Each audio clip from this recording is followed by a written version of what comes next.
welcome. Welcome to Caritas Consciousness Project. I'm Gloria Cueto, and Caritas is dedicated to promoting the evolution of consciousness as the key to individual growth and global healing. And we do this through online interviews ever since the pandemic, and presentations by guest speakers, and also with classes and study groups that we hold online. We draw from a wide assortment of both ancient wisdom and leading edge studies in science and consciousness and spirituality and philosophy. We've been doing this for the past almost 19 years now. In 2019, though, we started recording our presentations. Our video recordings are viewable through our website, caritascenter.org, and on our YouTube channel, Caritas Consciousness Project. As a nonprofit organization, we rely on the support of our members and donors to keep our program going. If you enjoy our presentations and would like to support this program, you can make a donation or become a member on our website, and memberships start at just $10 a month. So now let me introduce tonight's guest speaker. William Peters is the founder of the Shared Crossing Project and director of its research initiative. Recognized as a global leader in the field of shared death studies, he has spent decades studying end-of-life experiences. Previously, Peters worked as a hospice volunteer with the Zen Hospice Project in San Francisco, and as a teacher and social worker in Central and South America. A practicing grief and bereavement therapist, he holds degrees from Harvard's Graduate School of Education and UC Berkeley. His work on end of life is informed by his therapeutic work with individuals and families, personal experiences with death and dying across cultures, and his family's own end-of-life journeys. Welcome, Peter. Thank you so much for being here and joining us this evening. Thank you, Gloria. Good to be here. So I thought we would start with just your background and how you got involved. And before we do, I just want to thank you for writing this book, because I had such a good time reading it. It was not only interesting and very moving, but it kept putting me in an altered state. I would find I'd have to put the book down after a particularly moving, description by someone of their shared death experience. And I'd have to put the book down because I had to absorb it. I couldn't just go on to the next person yet. It was really a great pleasure and wonderful, uplifting experience to read that book. And I certainly recommend it to everyone. Thank you. Thank you. Yeah, it's interesting. People, when they tell me about their experience reading the book, some people read it the way you do. It's like they say they read a story, or one person's story, if you will, about their shared crossings with their loved ones, and then that's all they can do. It's like they just feel like they go. It's like a prayer, a practice, a meditation of sorts, and then others talk about picking it up and just read it straight through. Mm-hmm. Like it's just like they can't believe that these experiences happen. Mm-hmm. And the truth of the matter is that they happen a lot more than our culture will allow us to believe. And I say that quite deliberately, because people come into my office, have for well over a decade now, when they knew that I was studying this, to say, well, you're like the second or third or person I've shared this with, and I'm kind of afraid to share it with other people in my life, or certainly healthcare providers. And and the healthcare providers have a whole different angle, just because they haven't had the research yet, but about that. So I can understand how they don't know what to do with these experiences. With that, I'm going to include that in the medical training. Yeah, it's about time, don't you? Well, yeah, and the research that my team published, it has performed and basically just published in the American Journal of Hospice and Palliative Medicine. I mean, it's the premier journal for end of life. And so now that one seminal piece, identifying the shared death experience, the features, the different kinds, what people need, that's a game changer. I mean, they've never even published something this, spiritual, but we really put it into phenomenological framework. So, and said, this is what happens. And we need, if we're going to be ethical care providers and be loving and kind to family members and the dying, we need to honor these. And there is shifting happening. I mean, as you know, the book has been very well received, thankfully. And a lot of medical people are reaching out to us. And so that's just, wow, that's great. So it takes a while, as you know, it's going to be a bottom-up situation. People like yourselves in this group who start talking about it and sharing, because change doesn't typically start from the top of any system. Exactly. So give us a little background on how you came to be interested in this subject of SDEs and your two near-death experiences and all of that. Would you share that with us? Yeah. So, I mean, I would never imagined when I was growing up, not being in like high school and before that, I'd be doing the type of work I am now, but I had a shared death experience in high school, a near-death experience in high school. My senior year, we just went up skiing with friends in Northern California to Lake Tahoe, and had a really bad skiing, really high speed fall, crushed my spine, and was catapulted out of my body. And so on impact, everything went dark. But in that moment of everything going dark, I had a consciousness. I had a witness that was watching the darkness. And it was that in and of itself was profound, because I realized, whoa, I've never experienced anything like this. There was just darkness in me there.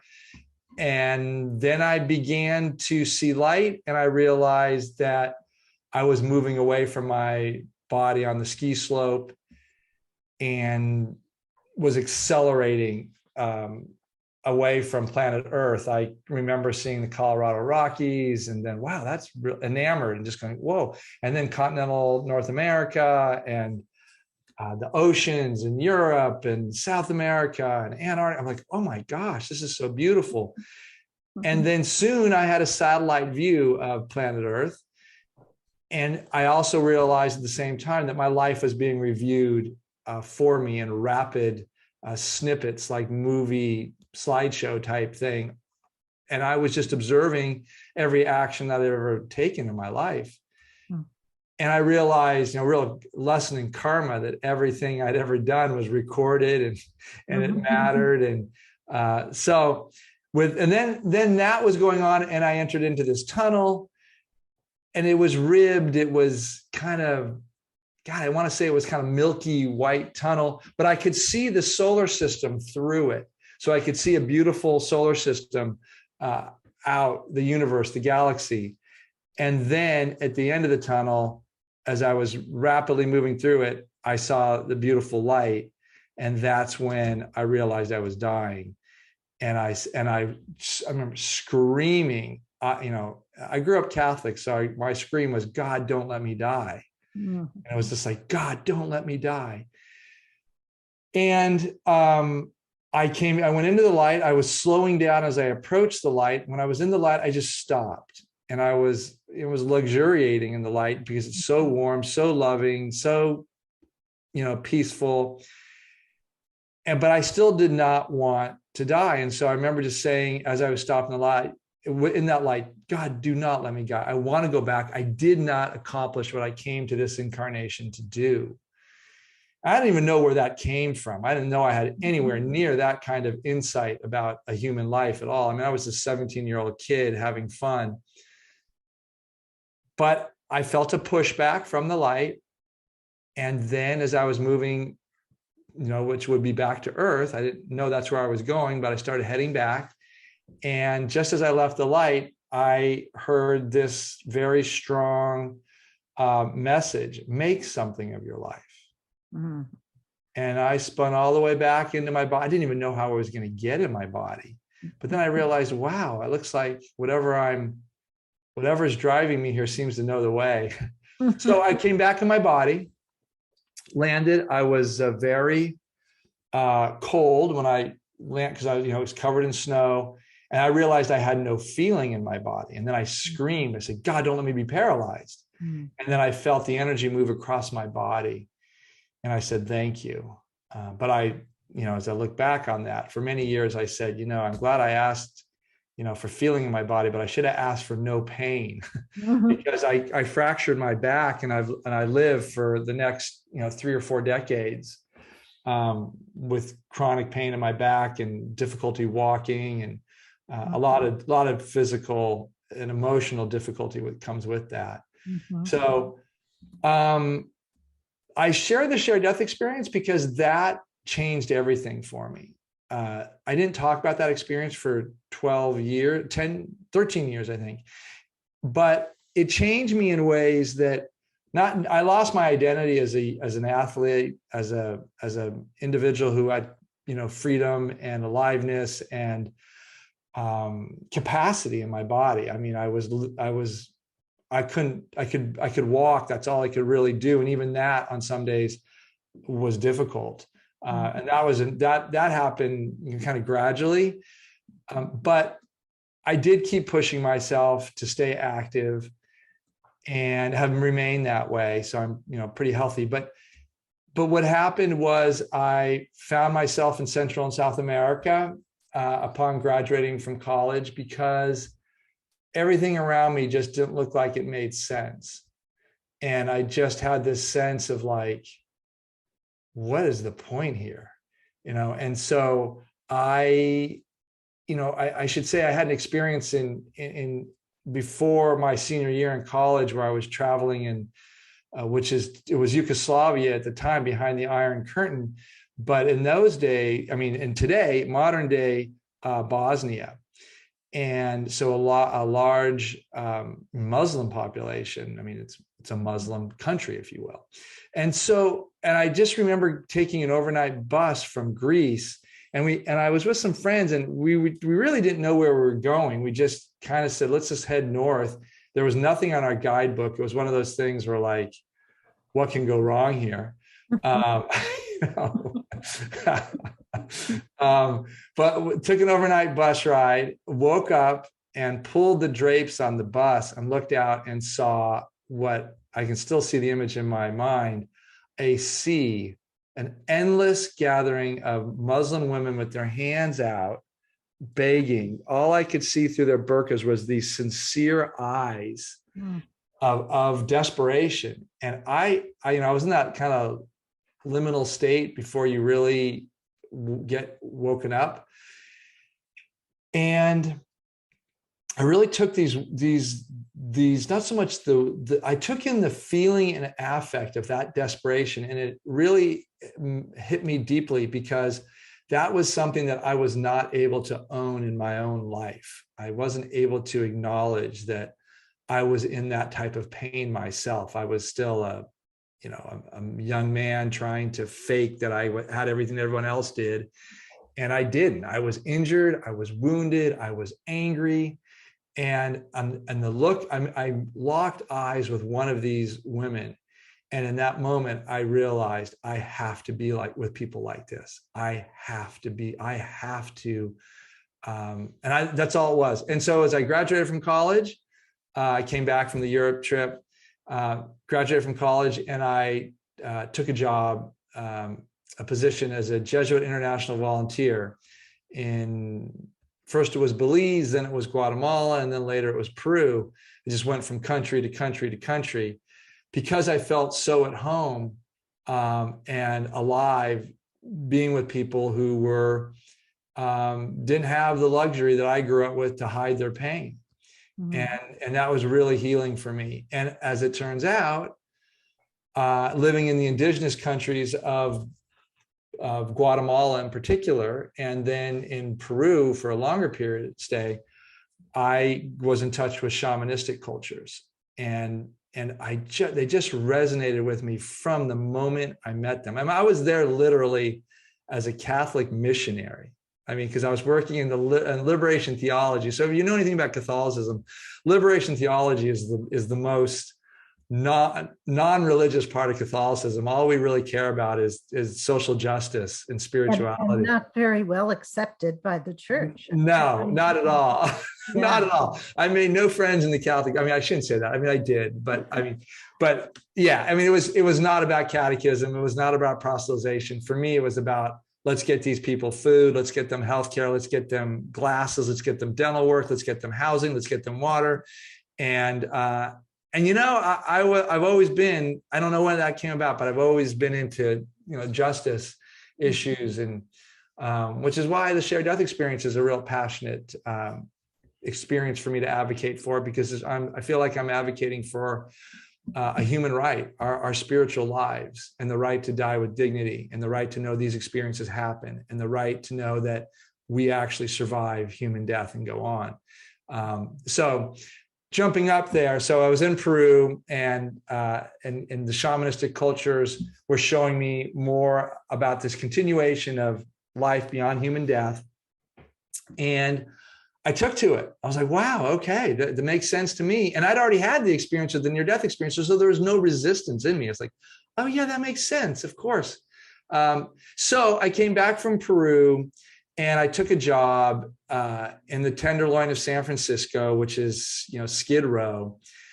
And I was hired because I was fluent in Spanish to work with the immigrants, the Latin American, mostly Central and South American immigrants that were coming across the border. But the AIDS epidemic broke out, and it just was out of control, in the sense that there were all these young gay men, primarily, who were dying of AIDS and didn't have any family, because a lot of them just were living kind of closeted, you know. And so what ended up happening is I, as a direct line social worker, would be providing food and mental health services for these communities of men. And there were hundreds on the streets, in low rent hotels, in this, you know, dispossessed from society. We didn't know what caused AIDS at this time. We didn't know if it was contagious. It was like, you know, made COVID pandemic, you know, look tame in terms of what these deaths were looking like, because they were ugly deaths, and no one wanted to be around them. Hospitals were reluctant, even in San Francisco. Wow. They set up these isolated wards, and it was awful. So, but once again, I was a little strange there, because I was working with a doctor there, and he said, there's nothing to suggest that this is contagious for us. It's just a societal reaction. And I trusted him. And so that gave me access to a lot of these communities. And what I found was they were having a lot of spiritual experiences at the end of life. And I remember when I shared this one in the book, when Brad came in, I was working quite closely with Brad. And Brad, he was really what we'd call today a death doula or a psychopomp, someone who helps people die and someone who helps communities deal with death and dying. So he was homeless, and he lived in a homeless encampment, and he had, you know, a dozen plus, sometimes more, sometimes less, what he called brothers of homeless men who were mostly gay, and they were dying of AIDS, and they all knew one by one they were likely mostly going to die. And he came in one morning, and he was very beleaguered, and he looked at me, and I looked at him. Really, I said, Brad, what's up? And he looked at me and he goes, Randy died. I'm like, oh, I'm sorry, because we'd been talking about Randy, he was very close to, and Randy just had a troubled life, and Randy was young. And so I knew he was dying, but when he came in that early, I knew he was really grieving. But as he said that, he also said, I said, I'm sorry. I'm so sorry, Brad. He says, yeah, I am too, but it was so beautiful. I go, it was so beautiful. Tell me. And he said, well, when he died, we were all around him, and he rose out of his body through and up a cylinder of light. And as he got to the top of that light, he stopped and he looked down at all of us, and he was younger, he was healthy, all his lesions were gone, and he smiled and he said, "Thank you. Thank you. I love you, and I will see you again." And then he went up the light further and disappeared. And I said to Brad, I said, "Wow." And Brad said, "Yeah, that's sometimes how it goes." I'm like, "What?" And so then, this began a series of conversations with Brad and his community. I went and visited his community to see if others have had this experience.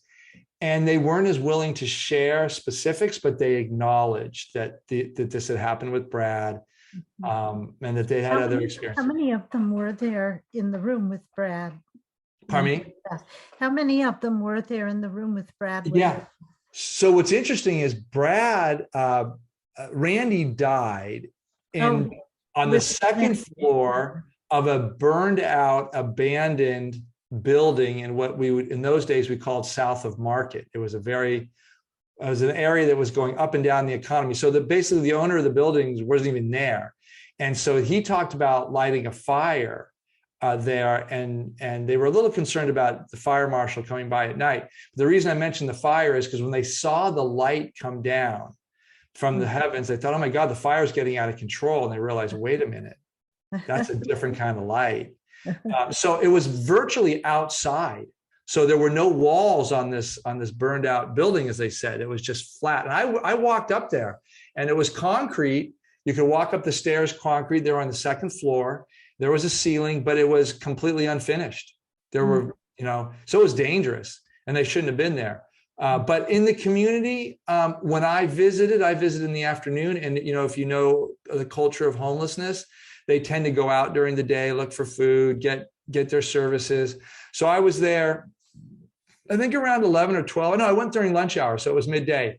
And, which is also when the lunches are served in San Francisco. So I saw all sorts of tents and sleeping bags, maybe, I want to say a dozen plus tents. I don't know how many people slept in them, but they were in a circle, and they showed me where Brad was. And there were 2 or 3 guys there, and they were talking, and they kind of looked at Brad to say, you bring, your social worker back here, and, they're worried about their safety and what have you. So, so they were a little tight-lipped, but Brad told him, I know William, I worked with William. You've heard about William. William provides us food, which is true. I did, not me, but the St. Anthony's Foundation. We had all sorts of food to provide for people in need. So yeah, it seemed like a community of 12 to 20, maybe. But they weren't all in the room with Randy when he passed, right? Well, okay. So when Randy died, they said they were all circled up. Like they led me to believe there was a dozen that were kind of circled around him. And did all of them see what Brad saw? Yeah, I couldn't I was curious to talk to more. The 2 that I talked to, and there was a third lingering. I can still remember the scene because I was very curious. I wanted to ask directly, "Hey, did Brad told me?" And I didn't want to pry it out of them, but they said, yeah. I said, like, the light came down. They go, yeah. They were not very interested in sharing with me, but they acknowledged that it happened. And Brad said to them, you can trust him. He said, okay, yeah. Well, what did you tell him? And Brad said, well, I told him we saw Randy travel up the light and stop at the top and thank us. I go, yeah. And they go, that happened. So that's what we call a group or multi-person shared death experience. And they happen with some frequency. But as a researcher, it's often difficult to get a full group to share. There's always someone in the group that doesn't feel comfortable. And so if someone doesn't feel comfortable, it's in a family, then a lot of the family members will say, we had it, but we can't share it, because this person doesn't want it to come out. We don't want to be known as that family, Mm-hmm. So that was, I can keep going, because if you're interested in that. So that was So then after that, I had a second near-death experience, and I was floating above my body in an ICU from a blood imbalance. And that was a near-death experience that was kind of basic in the sense that I hovered above my body for a number of hours, and I really got a solid, long experience, of realizing I'm not my body, that whatever I call myself is not my physical body. Mm-hmm. So that, when the doctor came in, oh yeah, I remember listening to the nurses talking about the various patients in the ICU ward. And they came over to this guy in bed 3, and they said, yeah, he's really healthy. He doesn't have any problems. I don't even know why he's here. And I go, that's interesting. I'll check him out. I go, oh my gosh, that's me. But before that, I was just a free floating consciousness of, observing consciousness. Yeah. Mm-hmm. And then the doctor came in, and the doctor tapped on me and said, Mr. Peters, I'm Dr. I don't want to say his name. I'm Dr. So-and-so. I'm a specialist in idiopathic thrombocytopenia, which is what you've been diagnosed with. And I'm just like, I'm listening to him from up above. I'm looking at his crown and looking into my face. And I'm thinking, am I going to answer this guy? And if I do, am I going to answer from up here? What's going to happen? So I'm really querying these questions, and I'm thinking, what am I going to do? And I decided, well, I'll just respond. So I just said, yes. And as I said yes, I started filling in my body. Mm-hmm. And I could feel it like sand in an hourglass filling in energetically. And that was an auspicious encounter, because he left after he told me everything, which I was so wiped out from. I just listened. He said, I think we're going to keep you alive. You're on amino gamma globulin, and we've got you on steroids. So I think you're going to be okay, but you're going to be really tired, and I'll see you tomorrow. So he left. He started leaving.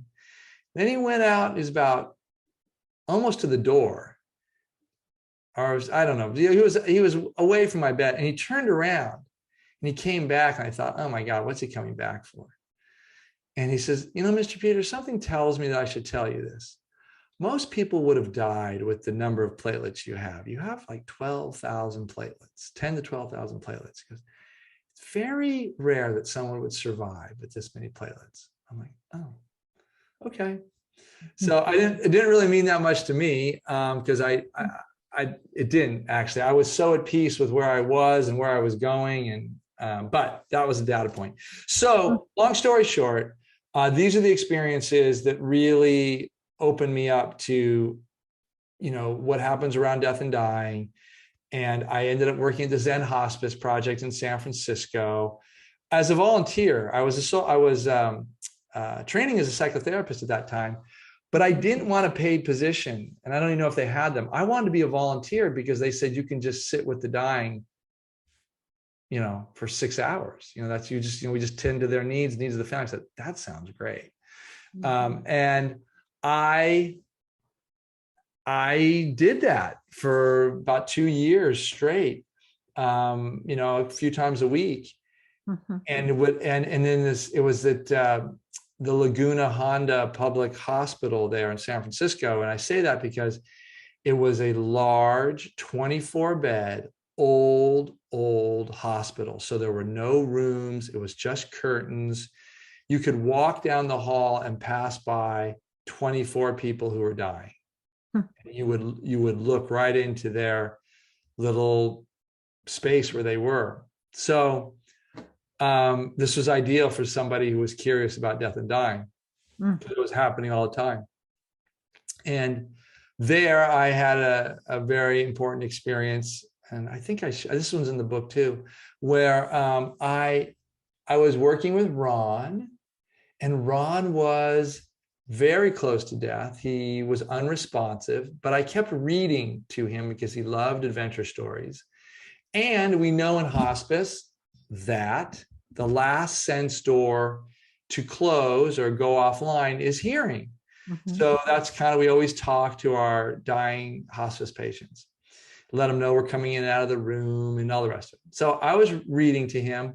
And as I'm reading, I pop out of my body and I am suspended above my body. And I'm looking down at my physical body and Ron's body that is prone or reposed. And then there's Ron to my right, but he's out of his body. He's a big face, smiling, happy, saying to me, check this out. Check, this is where I am. So that was my first, I had other shared death experiences I didn't share yet, but this was a really big one in a clinical setting that was kind of slowed down, where I was right in that same space that I was in my second near-death experience in the ICU. I was just hovering with Ron above our physical bodies, still in the room, right near the ceiling. And I was still reading down below. So, I looked down at myself and I could see the top of my head and I could see the words on the page and I was still reading. Wow. So it kind of felt like a parallel universe. An automatic pilot. Yeah. So that's how I got into it. But I will say, even in those days, which is now, more than 20 years ago, the director of the Zen Hospice Project, who was a great guy, my supervisor, Eric, I brought it up to him. I said, hey, Eric, I just had this experience. And he said, let it go, William. It's just phenomena rolling by. So he's very Buddhist, just don't hold on to anything. Mm-hmm. But it didn't feel that way to me. It felt like, no, this is something I don't hear anyone talking about. Right. And I would have many more of those types of experiences while I worked in hospice, but I didn't share them with anybody because they really weren't welcome. Mm-hmm.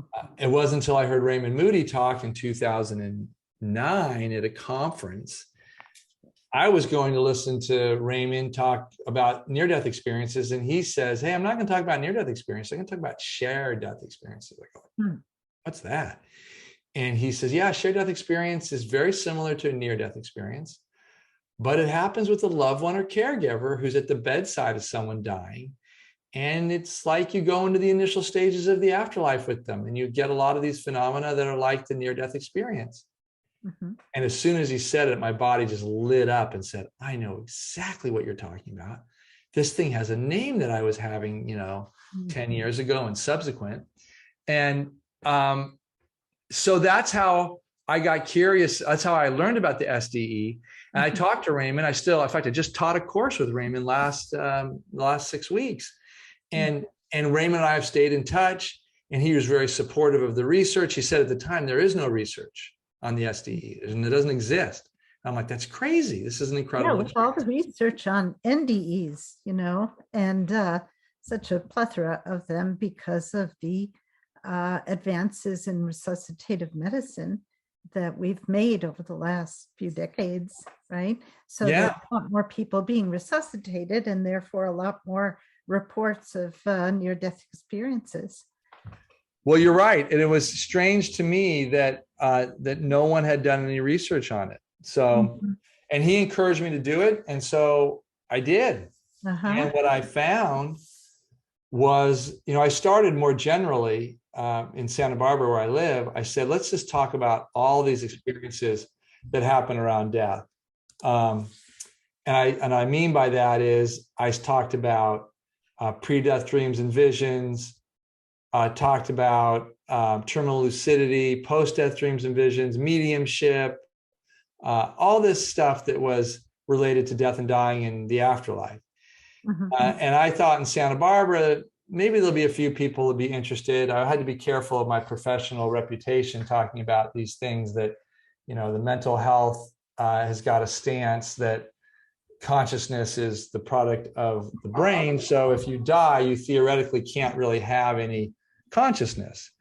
So I realized my topic was dicey.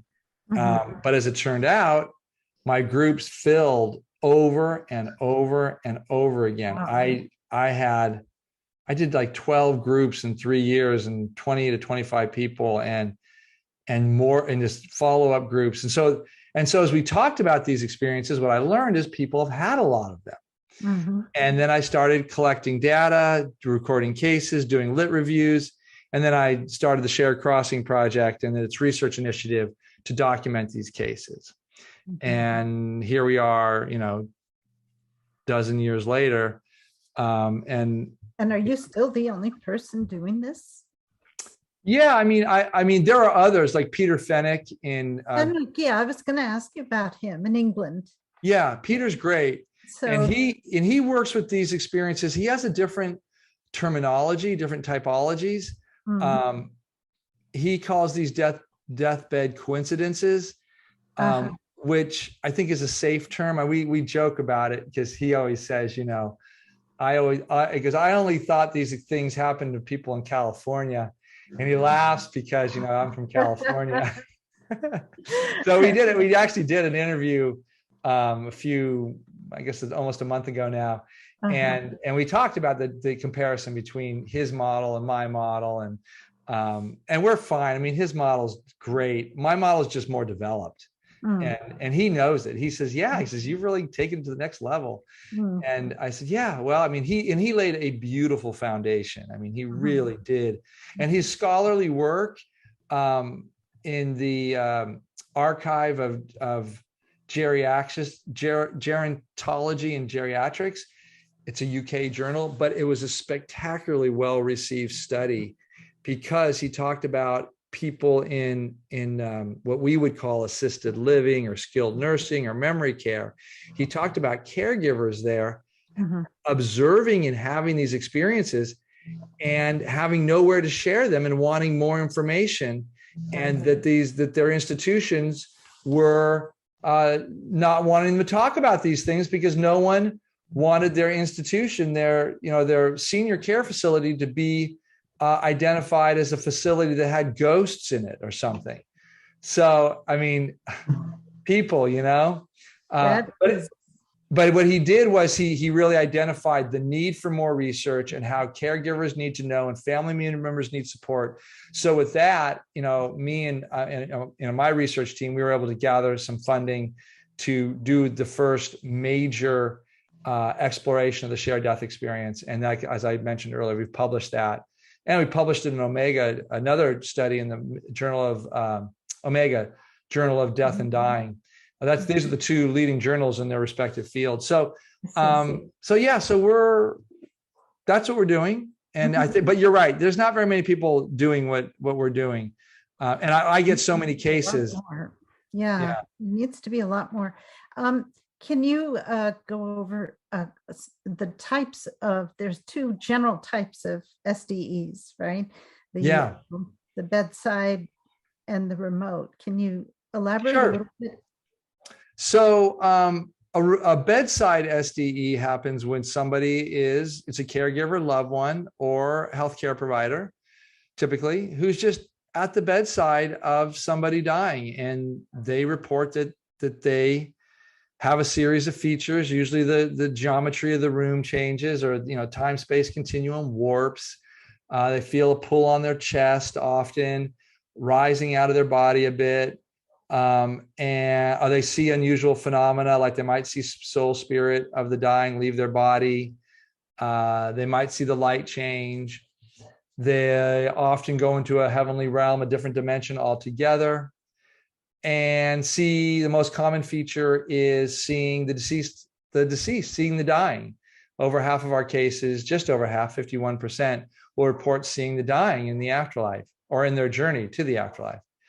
So, and then of course there's angels that can show up as well, deceased relatives. All of this is part of a bedside SDE.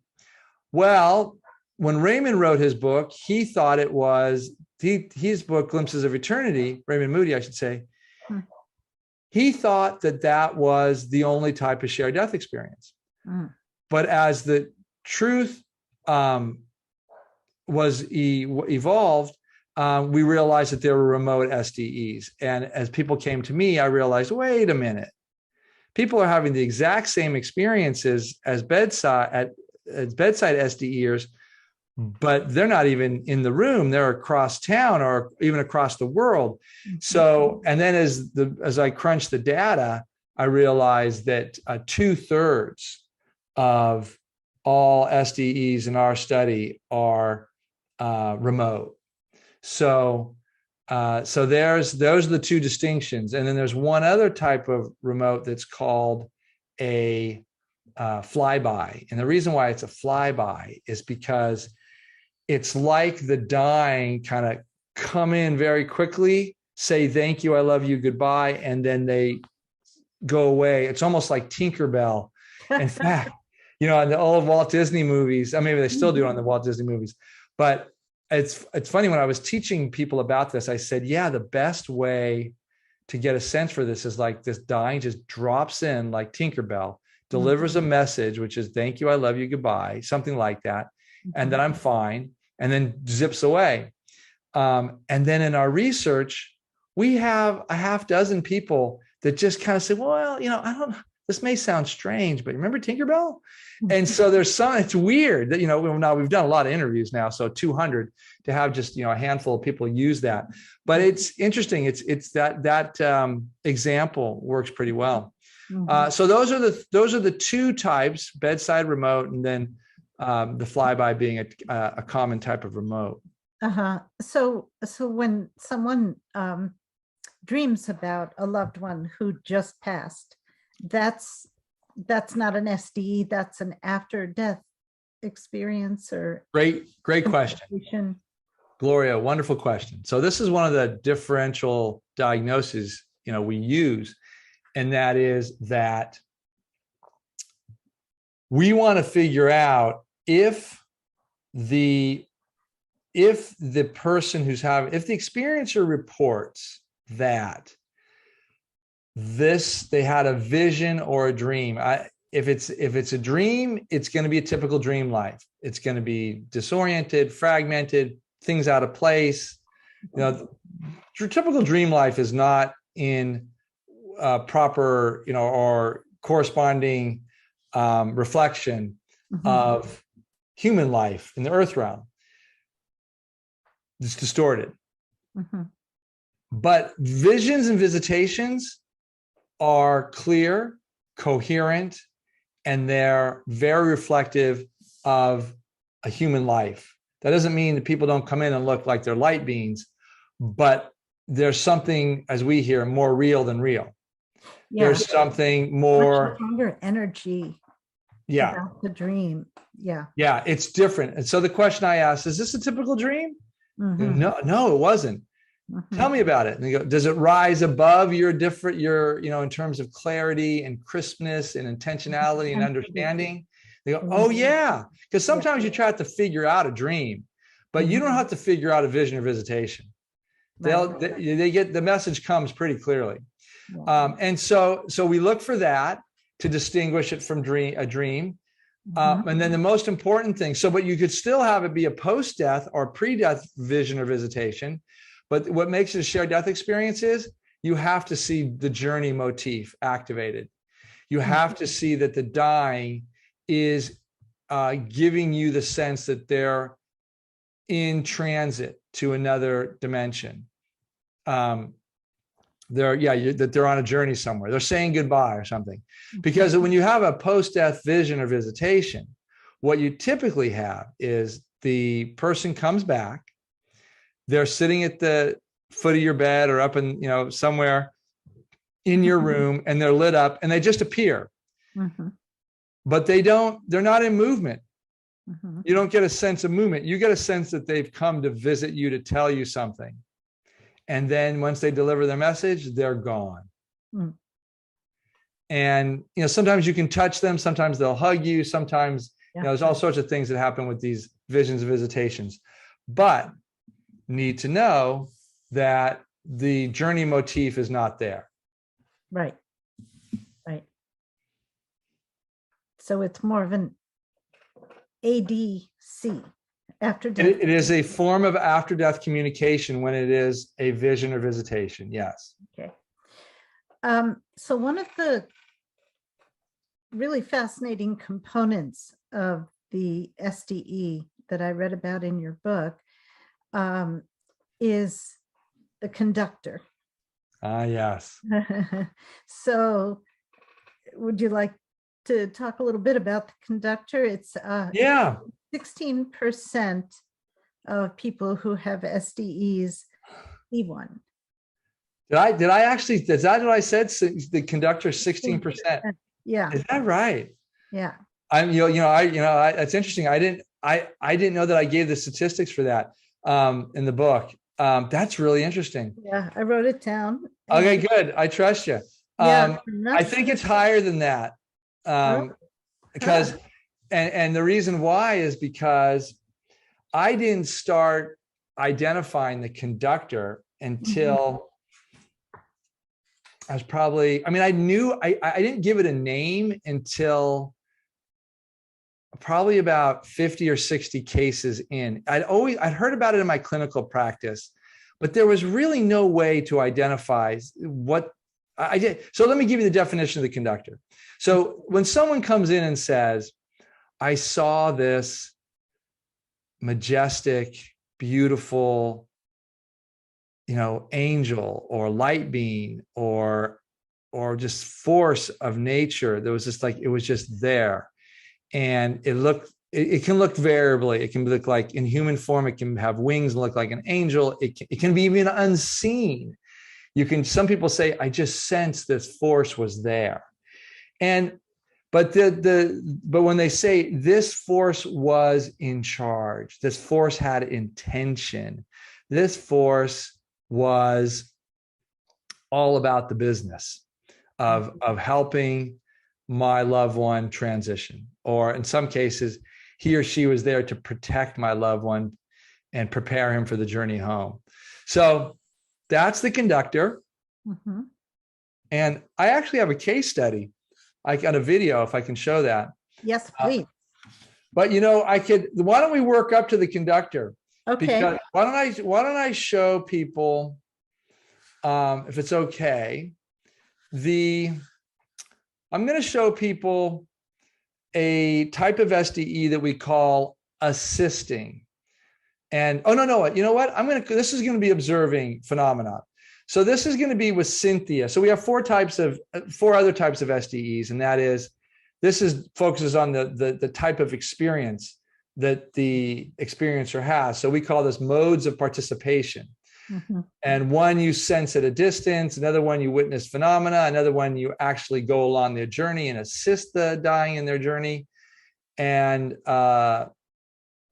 there's also accompanying, which is you're just kind of going with them. And in this case, I'm going to show you Cynthia, because Cynthia is going to be accompanying but not assisting. And they're not mutually exclusive. But let me see if I can get this up. I'm going to have to share screen first. Yeah.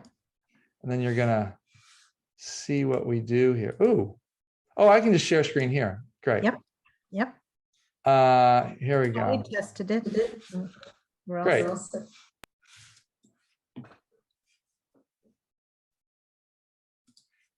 Oops.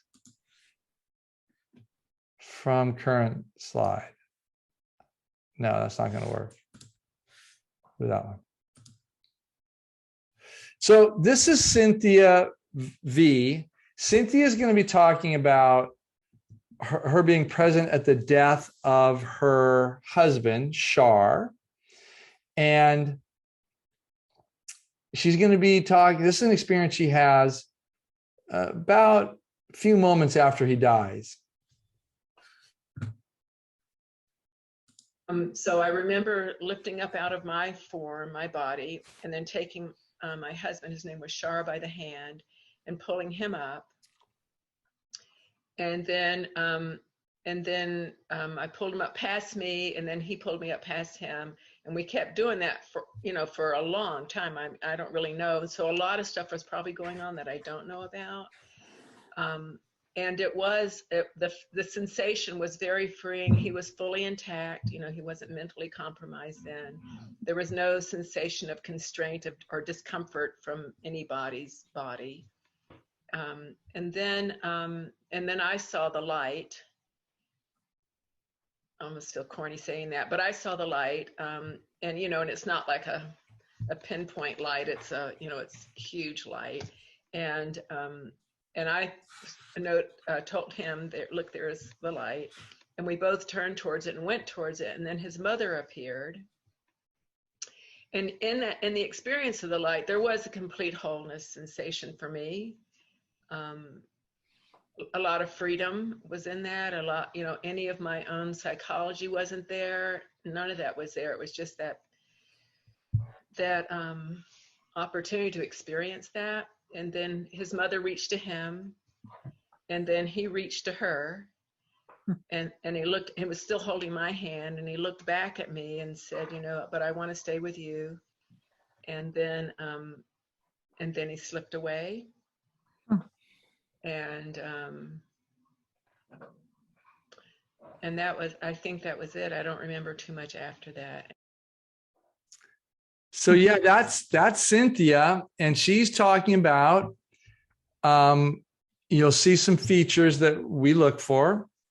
Ascension out of her body, accompanying her husband Shar, upwards.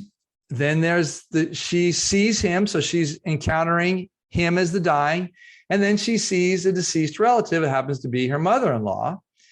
And she basically hands off Shar to her mother-in-law.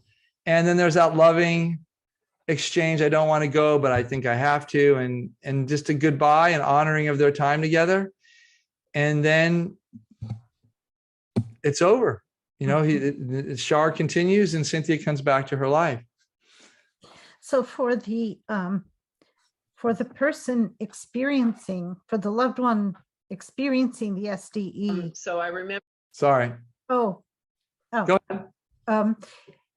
There are just so many benefits. There's this knowledge and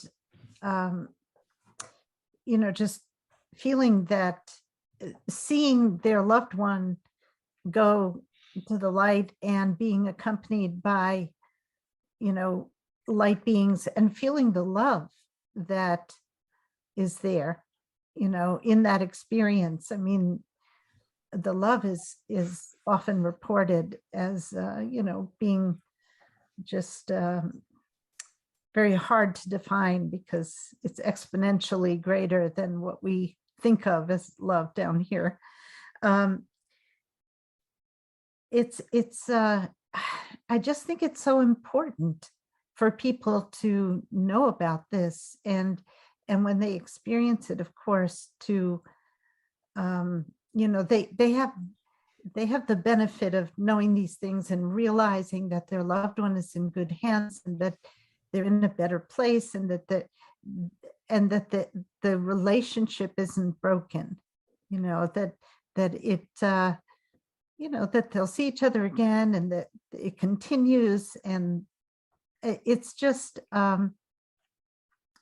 unconscionable that people in the medical community are so averse to talking about it. And I guess they see death as a failure rather than a release, which is essentially, in most cases, is what it is. I do have a question about, in the Spiritist literature, we read that spirits who have committed suicide generally feel a certain remorse after they pass. And that, and of course we know that there are earthbound spirits who don't cross into the light for many different reasons. Have you ever heard, I know in the book there were a couple of experiences where the dying one was terrified but ended up being reassured in most cases. But have you ever heard of a shared death experience where, I guess it would probably be remote because most people aren't around when someone commits suicide, but one in which the dying person is not just afraid, but also remorseful, and cardiologist Sam Parnia in his book, Erasing Death. Well, actually, he didn't talk about it in his book. He talked about it in an interview that I heard. And when I was reading the book, I kept waiting to get to that part and it wasn't there.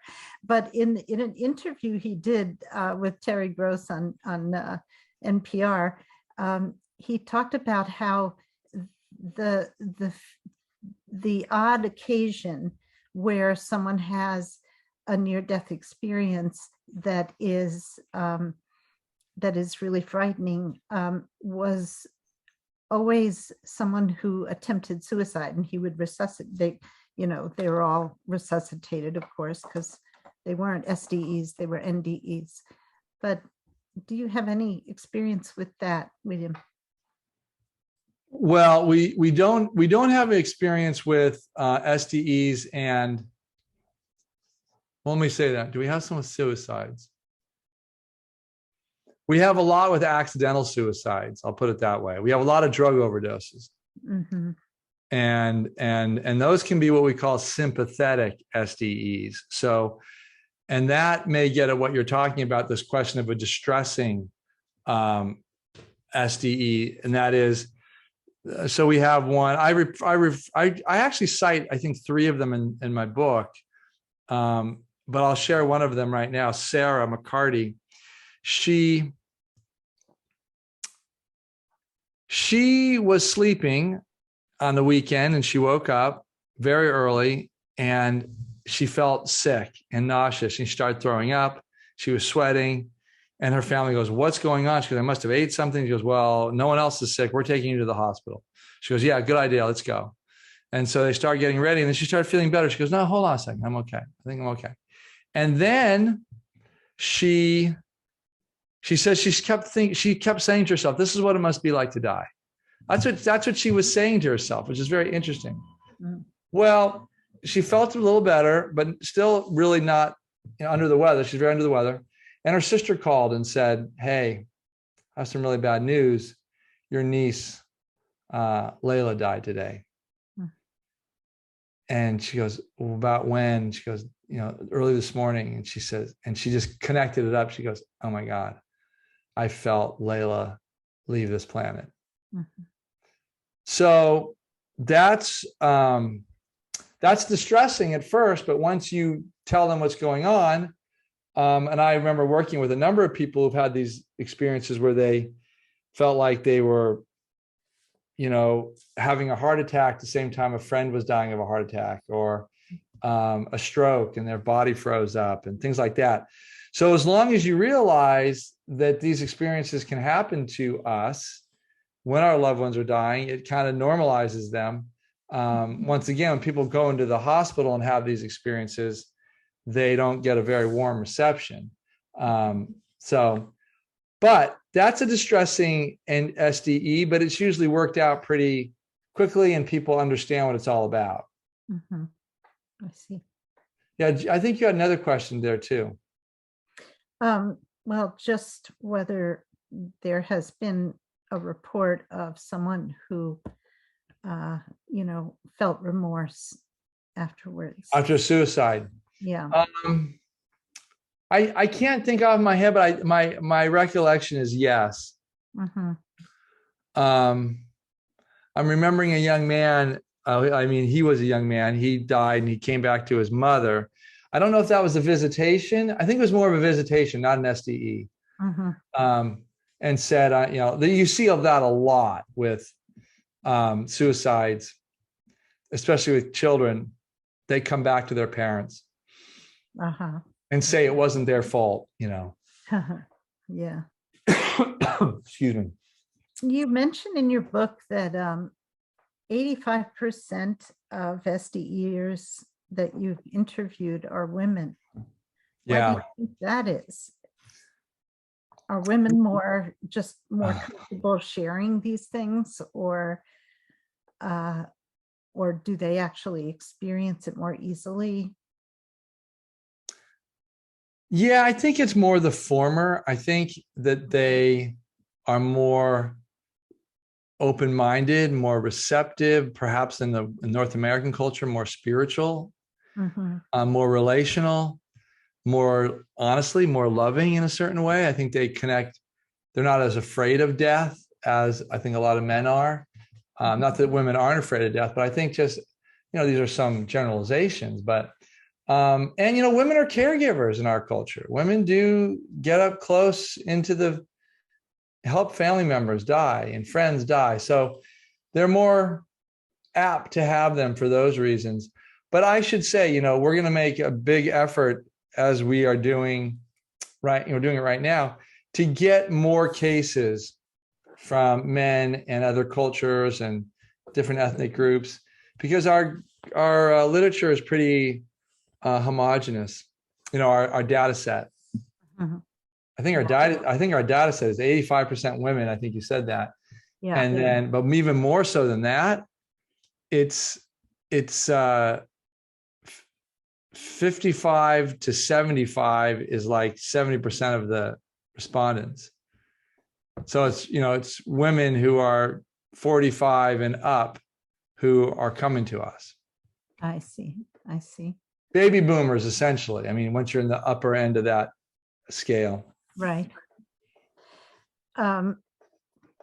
Yeah, it's as I was reading your book, I was thinking about this. There's a book called It Is All Right by Isabel Hickey, and she talks about how, when we die, when we're born, those on the other, we say, oh, here they come, and it's this joyful experience, right? And those on the other side are saying, well, there they go. Yeah. And when someone dies, we say, oh, there they go, and we're sorrowful. And those on the other side say, here they come, and it's this joyful thing. So she says, so what is life? What is birth and what is death, right? We're more dead down here than we are anywhere else, right? So yeah, this whole perspective that we have, that needs to change, I think. So how does Shared Crossing Project do their outreach and education to spread the SDE information? I mean, I know you have a website, but how do you do your outreach? Well, I give talks all over the place. I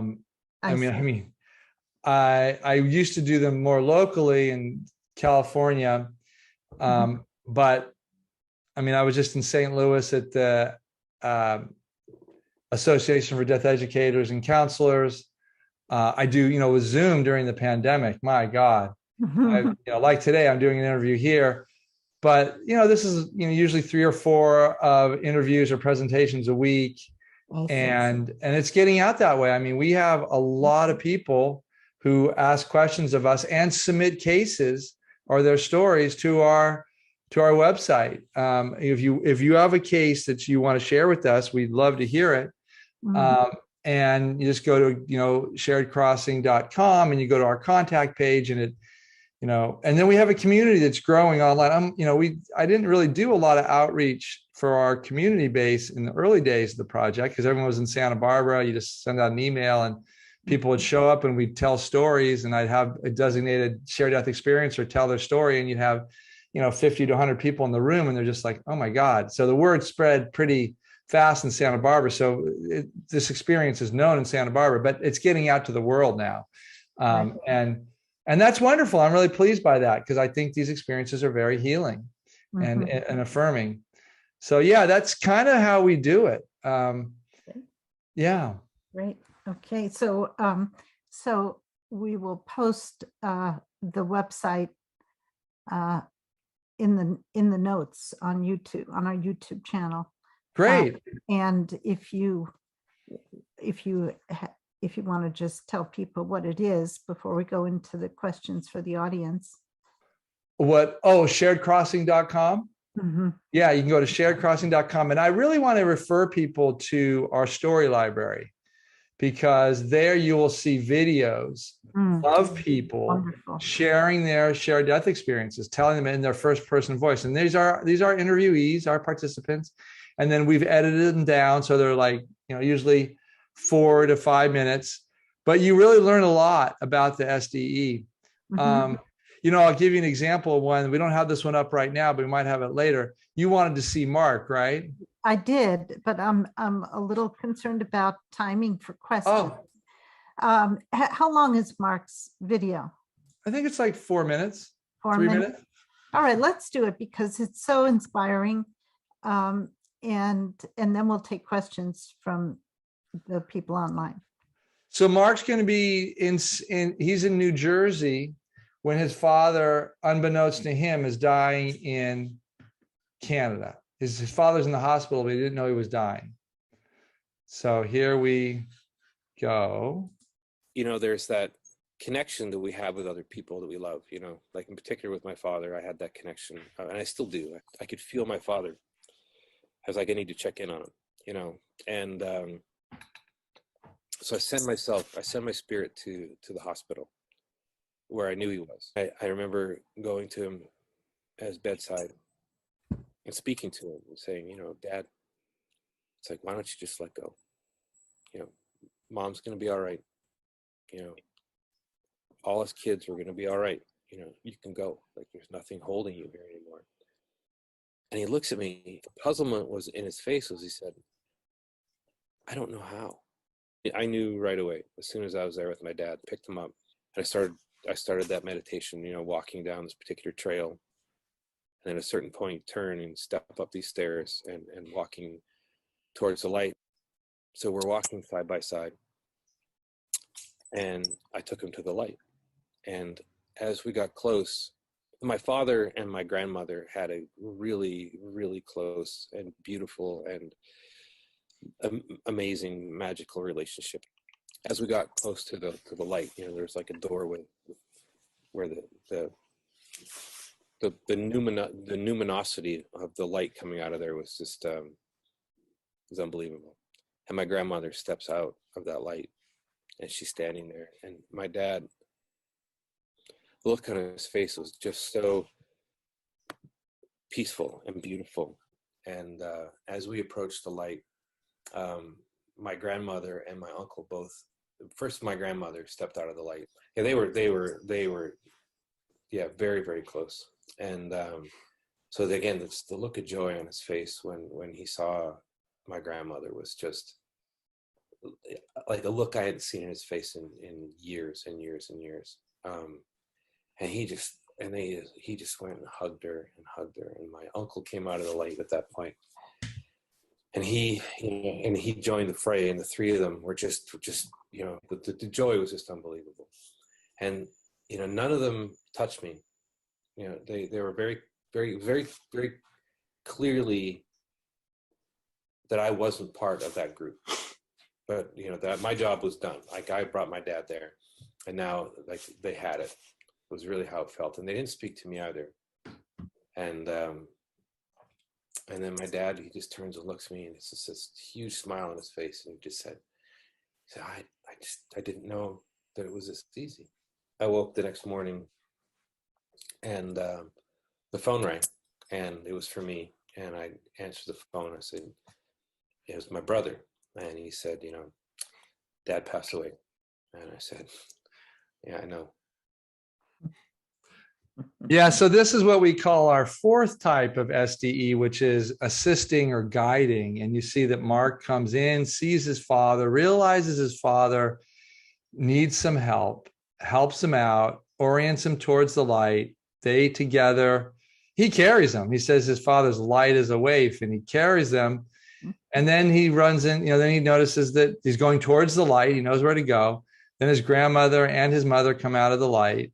I should say Mark's grandmother and Mark's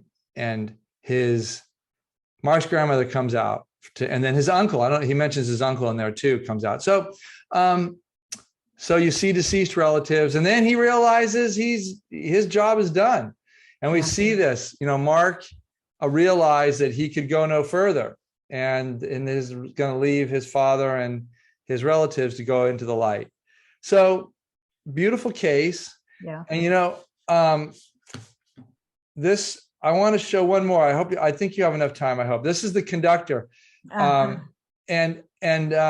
orchestrating or facilitating the transition may appear in different forms: angels, previously deceased, unknown figure. It can be seen or sensed. It doesn't need to be, you can have, sometimes you just sense the force there. And the thing you'll notice about the conductor, which you'll definitely see in this case I'm going to show you right now, is the conductor is focused. They've got a purpose. It's a very intentional role. So we're going to see this one from Angela, who's from the UK, and she's going to be talking about seeing her mother-in-law. So she's technically in the room or at the doorway, so it's bedside, and she'll talk about two angels that appear. And I want you to get a sense for the relationship between these two angels as well. It's very powerful. Okay, here we go.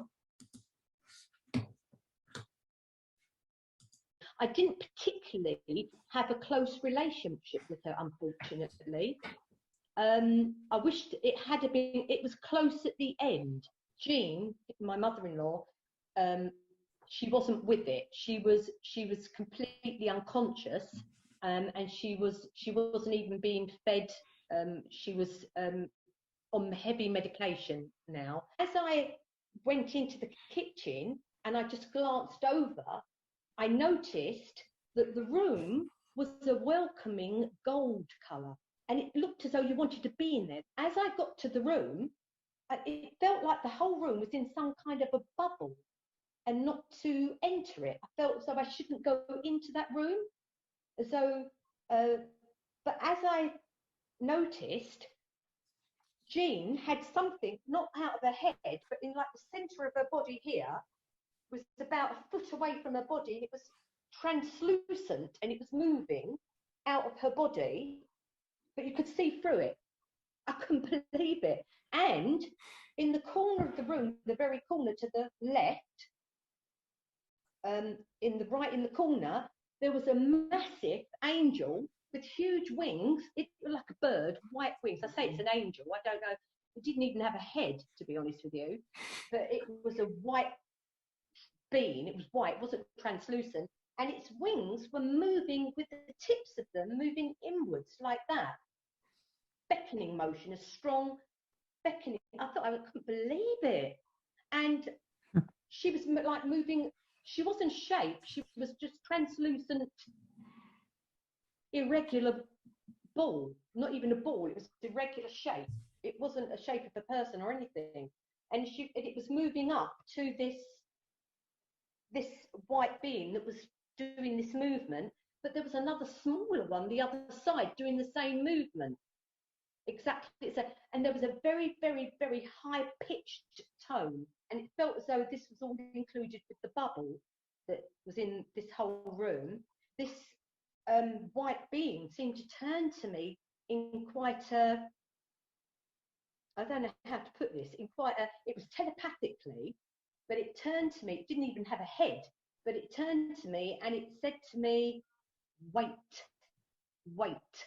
And this other little one, the other side, seemed to turn to it in a panicking kind of way, as if to say, what are we going to do now? And was doing it as well. They were going a bit faster, and a bit of an urgency going on. So I said to Dorothy, she's definitely died.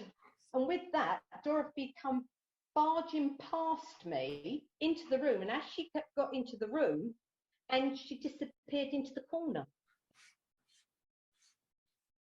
So this is a great case of conductor. You see two angels, one who's clearly in charge, the larger one. And I love the beckoning of the wings as she describes it. It seems to be coaxing the spirit, soul, consciousness out of her mother-in-law. And we see cases like this. You're just like, oh my gosh, you can't make this stuff up. And so yeah, very compelling case. Also, I love the relationship between the little angel and the bigger one. It's almost like there's an apprenticeship going on. And I've seen that too. And I'm just like, wow, So there's what I love about the conductor, so many things, but one is it seems like there's a very specific design in whatever this thing we want to call about, living and transitioning into different states that is coordinated by this conductor. This conductor has this very specific role, and it's beautiful. And sometimes you see, I just did a case yesterday where a woman said that there was a tall being who was in charge of everything. He was there for like hours getting things ready. And then the room filled up with angels and presences, and she saw and sensed them. And then at this appointed time, everybody left through this vortex, and they took, in this case, it was her husband that went with them. And she tried to go, but she got about halfway up and realized she couldn't go any further. And she came back to her earthly body. But she said, I think I could have died if I really knew more about this. So anyway, it's a very orchestrated transition from what we can tell. And the conductor is center stage. I'm going to end this show here. I don't have any, and I'm going to stop it. Great. Okay. Well, thank you for those videos. They're just so moving. Yeah. We have a question in the chat from Lorraine. She's asking, what, if anything, can be done to encourage these experiences? Can the companion prepare him or herself? And I did forget to mention to the audience that if you want to ask a question, turn on your video or ask it in the chat, one or the other. Okay, so Lorraine has her video off, and so she put her question in the chat. Okay, so what, if anything, can be done to encourage these experiences, and can the companion prepare him or herself? Yeah, so this gets at the question of what makes the SDE happen. And the truth of the matter is we don't really know. However, there's a couple of findings in my clinical research, I'll share that, and it's also been verified or validated in our formal research recently, and that is, it seems like your relationship to the person dying is central. You need to have some sort of relationship, and it helps if you've talked about these experiences beforehand or a desire to go with the person. Now, that's not to say that all sorts of people don't have these. They do. We have all sorts of people. Most of the people that come to us never knew the SDE was possible. But I have found that when people are clear and clean emotionally in their relationship, when they are receptive to death, when their mind and consciousness is open and, like I said, receptive, then I think the experiencer is ready to have the experience. The dying can also learn. I mean, I teach protocols. It's in a whole program that I do, because this is a most common question I get is, how can I make this happen? I want to have one of these with my loved ones. So, this is like, now almost 10 years ago, started doing groups to train people in this. And one of the things we do in these groups is we normalize these experiences in others. So we provide the literature for that. And then we work on a series of exercises that really gets loved ones in communication about death and dying, about any unfinished business, work through forgiveness, look at your own life with regrets. It's really this best psycho-emotional clearing and cleaning up and relationship connecting, which sounds a bit ironic that you're really working on connecting your relationship when one of them is going to be leaving, but that's how you stay connected into the next existence. And then the protocols are really about, I've already said, really preparing the experiencer that's a surviving loved one for these experiences, and really, teaching them attunement and meditation and awareness exercises so they can really sense into the environment, the vortex of death. Now, I'm going to use that term. It's a little bit of a scary term, but in my experience and in my research and I work, clinically with people, they talk about a shift in energy in the room. We all notice it. You hear a pitch in your ears. The room gets thick. It gets warm. There's a hush. Your vision gets a little myopic, focused. These are all features of a change in the dimension that is energetic. And there's different levels to it. You can stay in the room and have all these experiences, or you can go into, into the heavenly realms and the visionary spaces. So many people do. But either way, attuning to that shift in the energy in the room is quintessential. And that you can always work with, a variety of ways in your own meditation practices, and walking in nature and attuning more deeply with nature and spirit in those realms. And then I think the most important aspect is that the dying know that they have this capacity to turn back to the living to the surviving loved ones and bring them into the afterlife, to where they are. And that's a whole, I'll say, I can say it simply like that, but if you're really interested, I'd encourage you to, I'm not doing any trainings right now, but I will in the fall. So if you look at our Pathways program, that's the program you want to do. I'll do it in person. I'll do it online. I've never done it online, but I'm going to, because there's just so much interest in it. And yeah, the protocols are really, how do you, I guide people on how you leave your body, how you deal with the change in energy, how you remind yourself to call back. There's a lot of, kind of intentional practices that we do. It's best if you can do it with the loved one, but you don't have to. So that's kind of it. And then the other thing is, that we really don't know at the end of the day why these happen. That's the truth of the matter. We have to be humble here. I've taught people, I have good success teaching people. When I say good success, probably about 25% to 50% will have the SDE. But I'll tell you where we really have success.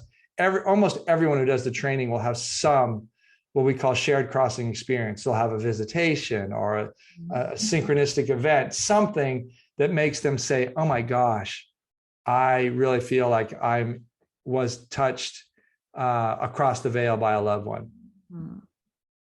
So Sharon has her hand up. Hi, William. Hi. She did an interview with you in November. You did? Yeah. I say you look familiar. Yeah. So what was the show? Tell me. No, so I'm sorry. You interviewed me. Oh, I interviewed you. Yeah. Yes. You're where are you located? I'm in Virginia. Okay. Now, okay. Yeah. Yes. Good. So Thank you. Nice to see you again. Yeah. I'm training I have actually completed training as a death doula, which you mentioned earlier. Yeah. And part of that training indicates that the dying often have more control over their timing than we may believe. Yeah. Well, I guess I'm curious if there's any evidence from the SDEs of some dying having a lot of control over when they depart. Yeah, well, that old, well, it's not if it's old, but it's kind of a known reality, if you will, is that, everyone, all the family members gather up and they're sitting vigil, and then because they want someone to be there when the person dies, and then for whatever reason, no one can be there, and then they die. And so I think there's something about being present on the human side. Being with our dying, that has a type of glue to it. Mm-hmm. I think there's an energetic connection that keep people here. That's not a bad thing. But I also think that, and I've had these experiences where I felt like when I was working with somebody, as they were dying, I was helping the family, I got this sense that the dying was in communication with the entities or family members on the other side, and was torn. It was kind of like, I want to go, but I don't want to leave.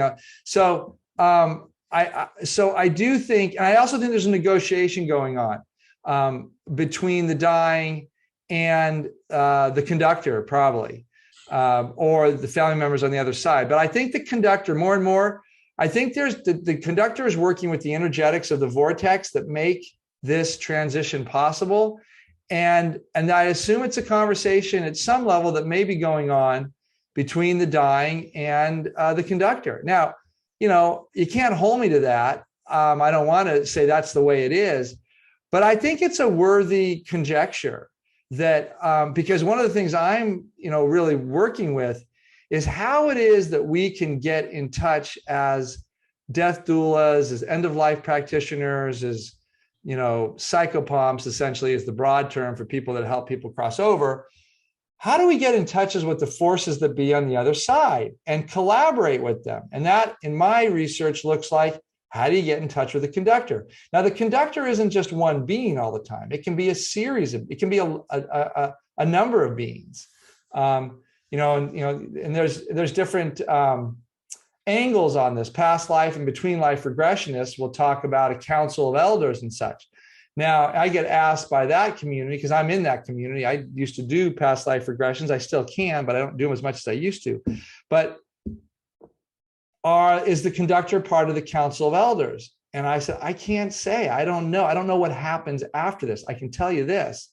I typically don't see more than one being. I don't. I've seen at times there are councils that are present. That we have that in a few of our cases. One, I've seen four, I'm just thinking right now, but 3 or 4 or 5 cases in that ballpark where there's a group that could be seen as either spirit guides or conductors. But I don't know what they're doing per se. I know when I'm seeing a conductor, it's often a single being. But keep in mind, look at that little single being that we saw with Angela and the apprentice. So sometimes you do have more than one being, angelic being or light being, and maybe one of them's in charge of the transition and the other one's learning, or the other one's on the support team. You don't know how. I think there's a lot of different iterations, and it's all, quite frankly, spectacular.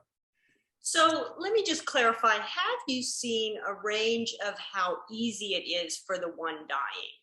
Because clearly there was this one situation that you talked about earlier where a son kind of helped carry a father. Yeah. So that was quick. So, but are there some that are SDEs where it's just a very easy, for lack of a better term, where even though there is an SDE, there's no sense of like needing help, or even maybe there needing to be much of the conductor having to do much. It's just that the soul just kind of, are there any SDEs where the soul just seems to sort of easily know what to do?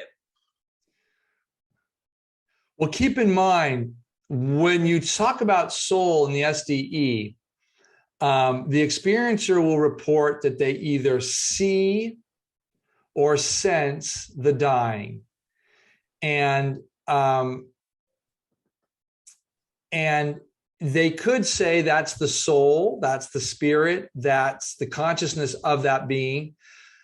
There's a lot of different descriptions of that phenomena of sensing that presence, if you will, of the dying in their transition. And when you talk about ease, a lot of times it's pretty easy. I mean, most of 85% of our cases, when you witness phenomena, are pretty easy. I mean, keep in mind, we have, I think, 14% accompanying, and 4 or 6% of that, I mean, I just had the data up, are, let me look at it, 6% are assisting, and 15%, are accompanying. But of course, of that accompanying, that would have to be, that 6% in there. So in other words, the 6% is included in the 15%. So it's not like 21%. So about 85% you witness the phenomena. You have some sort of, you may not see the person, but you're witnessing some sort of phenomena that suggests the person's transitioning. Is it easy? I mean, my sense is, it's a good question. I think most of the time it's pretty easy. And it's joyful.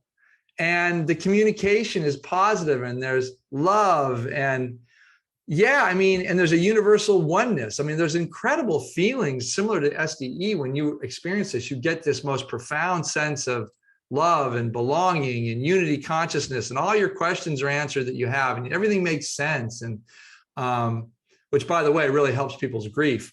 So, so I think, to answer your question, Sharon, I think most of them are easy. And my only hesitancy is to say that, I'm just thinking, I mean, I think death is easy. I think dying is hard, and we make it hard on our side. If we were more at peace with death, I mean, people laugh at me, but when I say, a lot of times I have a lot of friends who are dying. I mean, people I'm working with and friends, I just happen to be in people's lives, and I just have that role. And I don't, the most common thing you're trained to do is to say, I'm sorry for your loss. And I think that's a very American, westernized saying. I think it's fair to say you're sorry when you lose somebody, but it doesn't fit for those of us who are SDEers. Because those of us who have SDEs, we don't want to say you're sorry for your loss. That's like, no, you have no idea. I am so thankful that I was present, that I had that experience, that my loved one is safe and well. Don't be sorry for my loss. Death is a natural occurrence. This was his or her time, and this is the way things go. Wake up, world. Death is as common as birth, and we have to get used to it and stop leaning into all the pain and sorrow around it. Now, it's not gonna, I'm a grief therapist and deal with some of the most painful deaths. You lose a child, you lose a lifetime loved one. I mean, I'm the first person to say, and I lecture on this, that, death is hard. But not all deaths are hard. And we need to make a wider lens for what death can be for us personally, with our friendships, and every relationship is different. So, some of them, I mean, I was relieved when my father died. He had Alzheimer's. He had said many years before he never wanted to have Alzheimer's. If he did, he wanted people to put him to sleep, and when he died, I felt relief. My mother, after a 64-year relationship, she had a deep grieving process. But me personally, I had to share death with my father. I was finished. But I also had worked with him for many years in my own way about letting him go. So, there are other things in my relationship with my father that, we didn't have the closest of relationships. So I had really worked early on in my life to realize this is not going to be the relationship I ever really wanted with my father. So I really had to grieve the loss, because there was a lot of disappointment in it. But still, that doesn't change the fact that there are lots of people, when my teacher died, I helped him and his partner when he died. And when he died, I was like, I'm glad. I mean, he lived a lot. I missed him. My grief was different, but the death was good. I did have grief, but it was okay. This is the way it has to be. So anyway, I answered that question. I don't know I hope I answered your question, Sharon. I may not have answered it directly. Okay, good. Lorraine is saying, I think what makes death hard is the survivor's fear of going on without the deceased and the familiarity of routine. And, that's what the loss is, really. I think we have to distinguish between the loss of the person left behind, in a sense, even though they're not entirely left behind. And certainly an SDE underlines that quite well. And the thought that this person is now gone, annihilated, that kind of loss doesn't exist. But losing someone, especially someone you've spent every day with, a husband or a wife or a child, that, the grief is still not surprising. But I imagine, and judging by the book and the accounts in the book, it is substantially lessened by having this experience and, and knowing that the loved one is fine. Kathy, you had your hand up? You're muted. Yeah, I wanted to thank you on several levels. I love the book. I've done all kinds of reading on near-death experiences, and I was actually blessed with one very recently. But so I'm very comfortable with that and all. And so the shared death, I learned that I guess I had one with my mom. I didn't realize it until I just read your book, loved it, in the appendix, and you mentioned it already, that if you see the soul or essence or something leave the body, and that's what I saw with my mom. So I wouldn't call that a shared death experience until I read that, which was kind of neat. But I just definitely had the experience of which she took her last breath, and then like out of her mouth came this vaporous, Wow. wafting thing up to the ceiling, and she was above us and I was looking up at it, and then she just kind of dissipated after a little bit. And I thought, I just never thought of that. I don't know, as an experience or as a thing. Hey, Kathy, would you guys indulge me? I'll show you a 2-minute video of something that I want to know if this is similar to what you experienced. Okay, sure. Is that okay? Because I think you're really going to like this. I'm going to share a screen again, and I want to hear if this is similar for you.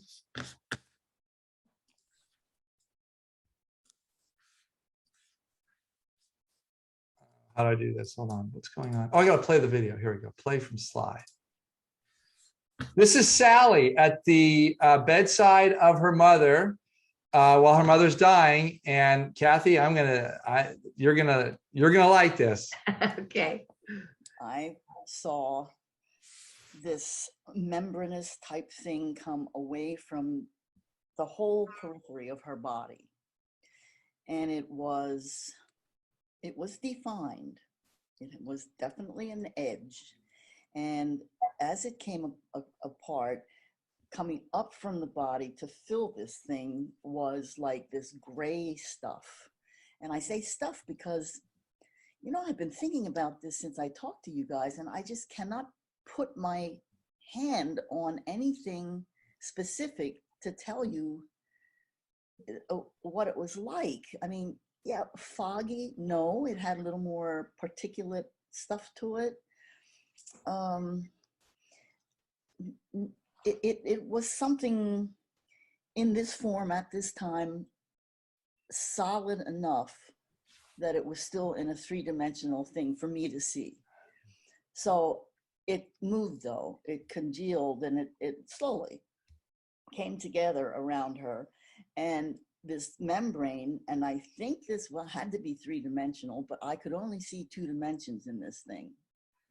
So this membrane opened like this and started going up towards the corner as a little bit, like a feather edge started going up of the grayish stuff, started going up with the tunnel. I called it a tunnel. I don't know if it was 3-dimensional, but anyhow.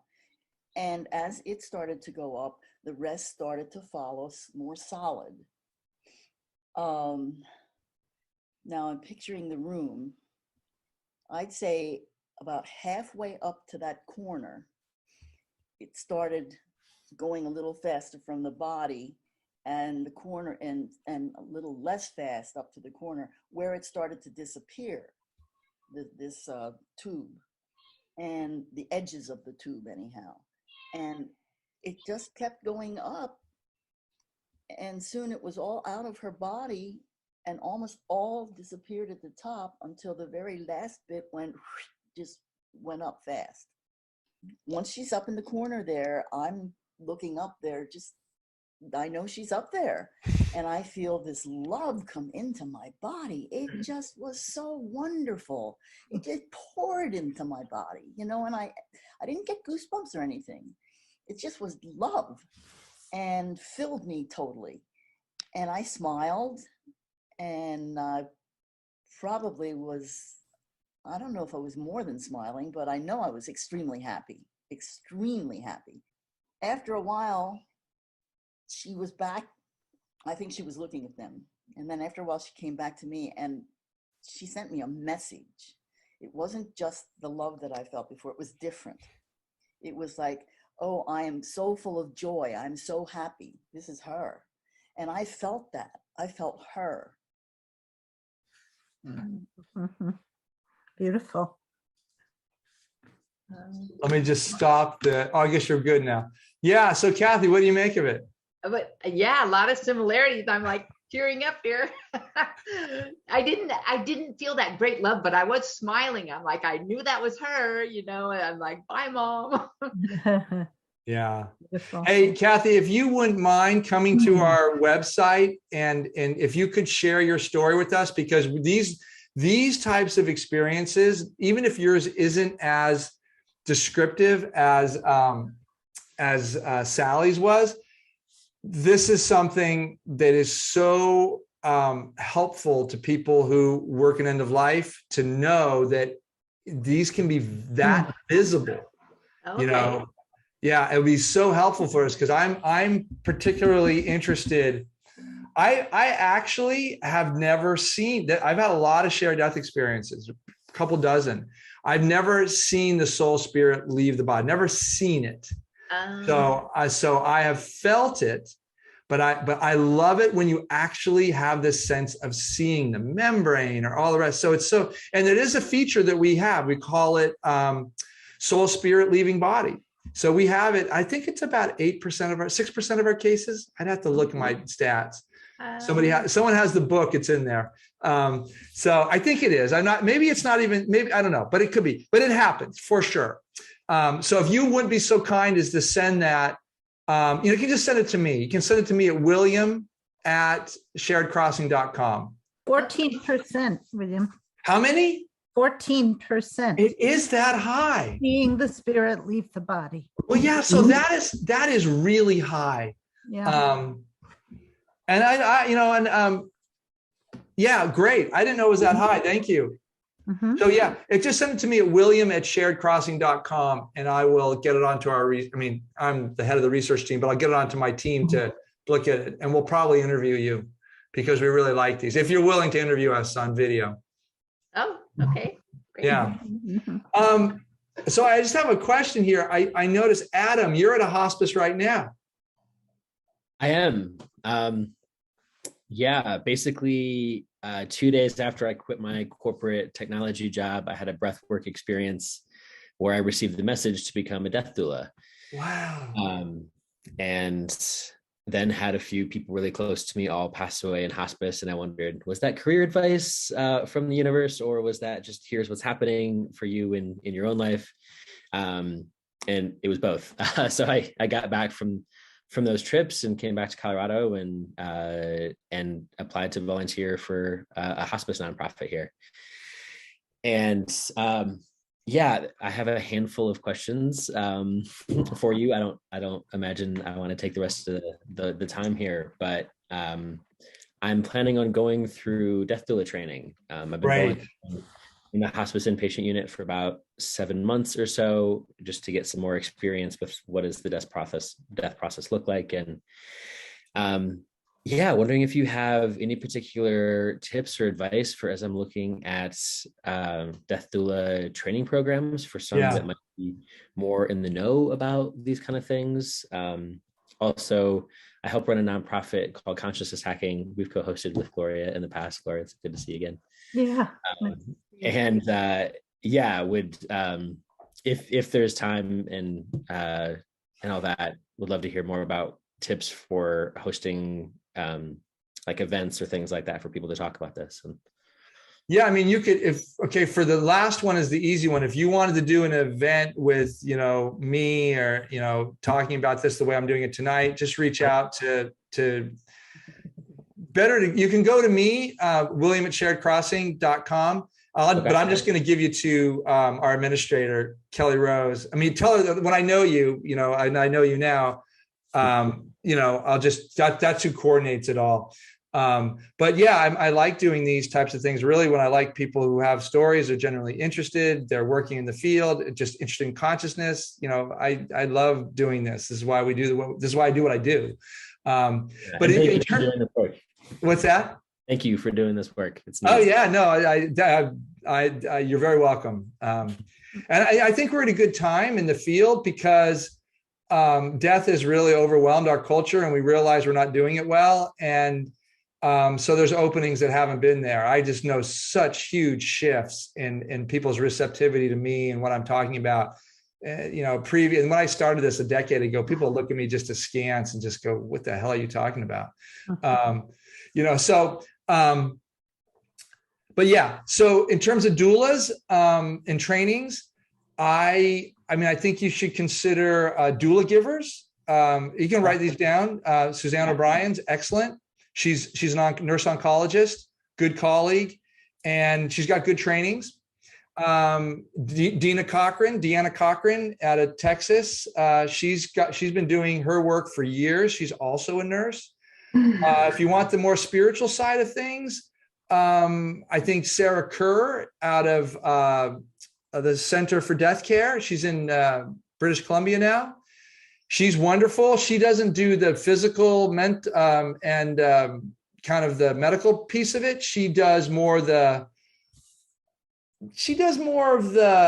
ritual and how to work with families and the energy around it. She's special. And I think if, you should definitely go to NELDA. If you haven't been there yet, that's their website. They have a bunch of doulas there, and see if someone strikes up with you. I would say this, all these people I mentioned, I collaborate with. I feel like what I offer is not anything like anyone else offers. What I offer is a map from here to the afterlife and the way to get there and the benefits. I mean, the profound benefits, and then how to work with families. I'm a psychotherapist. I'm a family therapist. So I really teach, how do you talk about this? How do you bring this into the room? How do you, and how do you recognize phenomena? And how do you attune all this stuff? And so I have a training as well. It's the first time I'm going to run it. It's called, it's going to be the Shared Crossing Practitioner Certification Program. And that's coming up this fall. It's the first time I've ever done it. But a lot of doulas, end-of-life care workers, hospice volunteers, and just conscious people who know that they're going to die are wanting this. And it's going to be a 40, 50-hour training, but it will give you everything. So if you're into this as a profession and you want these aspects of it, I won't do anything physical. I don't get into the medical stuff. I know all about it because I've been a hospice worker, but you can get that from other doula trainings, and that's just not where my interest is anymore. So yeah, and I give people the full map of spiritual experiences at the end of life, before they die, during the death process, and afterwards. So you should definitely go to the website and just look at some of our material, because you'll see the full scope of what we do. But yeah, and if there's something you're looking for, particularly in a death doula, those are my top 3 right there. But there are others. Some of the larger organizations I would stay away from, just because I think they become a little bit more formulaic, not as deep. But Suzanne O'Brien has a very large program, but she still does most of the teaching, and she's brilliant. As is Sarah Kerr, as is Deanna Cochran, and there are others. Yeah. Thank you. And one last quick question. Do you have any awareness or experience of using family constellations in and around the death process? Well, yeah, you're talking about Bert Hellinger's work? Yeah. I had that question too. Yeah, say more. What's the question? So that's another aspect that I feel called to. I'm actually starting level 1 training in about a month to be a family constellation facilitator. Oh, I think that's wonderful work. I mean, I've done a fair amount of that work myself. It's funny. I would love to facilitate that work. I think it's so meaningful and healing. I'm going to tell you something. I think for those facilitators who are really top of their game,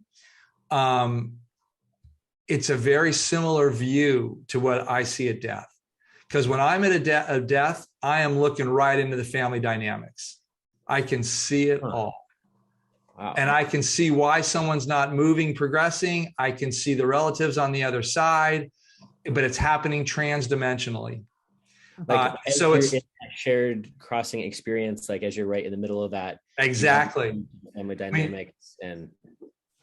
While the practitioner program isn't going to advertise this, because I haven't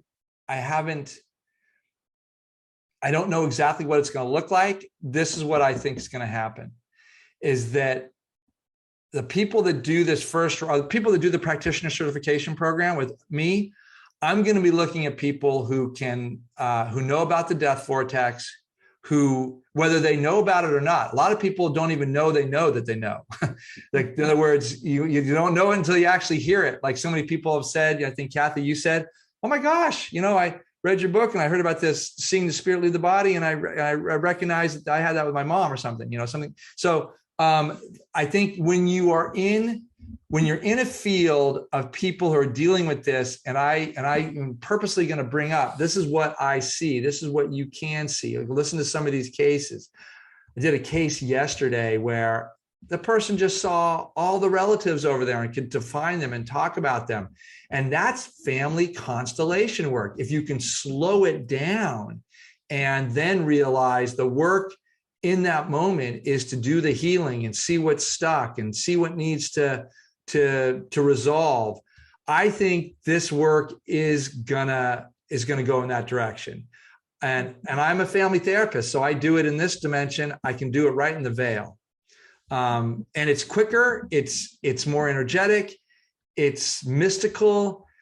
I think we're going to learn. I do think it's going to be a group of us that get in there and learn. This is like, we're pioneers. This is what it's like to be in that field and do healing work. That's very much similar to what Bert Hellinger was doing when he was bringing in all these ancestors, Yeah. We have someone else who wants to share. Thanks, Adam. Suzanne. Yes, hi, everybody. I wanted to share very briefly 2 experiences of crossing, one which is very much like yours, Kathy. So I thought you'd be interested in hearing this. Yeah. My dad was dying of cancer. He wanted to be at home, so I was there. We did have a hospice worker, a little lady who came in and sat at the end of the bed when his time was coming very, very close, because the nurses told us that it was going to happen. And so I had asked to be there with, I asked the universe to be there with my dad when he crossed over. And I had spoken to him, although he was just squeezing my hand, he wasn't really talking. I told him what I knew about what I thought was going to happen because of my spiritual studies. And so I was awakened about 5 a.m. My family was there. They all knew he was going to cross over. And so I walked into the room and sat down by his side. And as I watched his face, within a few minutes, he exhaled his last breath. And then what I saw a blue globe come out of his spiritual eye as it rose up into the ceiling. And then, to my surprise, I also saw another blue globe, a little light globe, also rise up, meet and merge with the other one, and then they rose up into the ceiling and were gone. And it was such an amazing experience. I knew what I was looking at least from my own belief system. This is the soul, the essence, the individual star of Ek, if you will, often blue, as I have come to understand it. And I looked at the little lady at the end of the bed, and I don't think she saw anything, but this is what I experienced. Then afterwards, after a period of about a week, and I'm back at work, I had an experience with my dad when he came and spoke to me. But let me go on, and that was verbal right there, and I heard. And then many years later, my mother had gotten a MRSA infection in the hospital. And the doctors didn't diagnose it right away. My brother and I were called there, and they weren't very encouraging that she was going to make it. So we had to decide, organs were shutting down. She wasn't going to come back. We had to decide whether we needed to pull the plug or not. And we thought that would be kinder to do that and let her go. And she did go within about 10 minutes. I mean, she had a breathing tube, et cetera, et cetera. And this time I asked to be there with her, and I was in the room with her. And it was an entirely different experience, I will tell you. There was a spiritual teacher that I'd been studying with that claimed I can do soul travel, I could be anywhere I need to be, which I believed was true from my reading and experiences with that person. Anyway, when I was surprised to see that this person appeared in a translucent kind of form that looked like the person, right? But translucent, like you could really see clothing, but you could see a form, a human form. And this person came, took my mother, but she reached up, he reached out, he took her up like this and disappeared. And then about a few minutes after that, she actually stopped breathing. So he actually took her soul out before her body stopped breathing. And again, I had experiences with both my parents who came to visit me in a kind of, I guess you could call it a vortex. It was a light vortex with a light beam behind it, came to speak with me to make sure I was okay, that I was going to make it okay and I wasn't too devastated. So that's my experiences with it. And it is amazing. It is startling. It's all of those things that all of you guys know about. So thank you for letting me share that. Yeah, thank you. Suzanne, please send those to me if you don't mind, because there's a particular, both of them are very interested. You have when you have these experiences where you have a visitation afterwards, we're very interested in the relationship between those two events, the SDE and then a post-death visitation.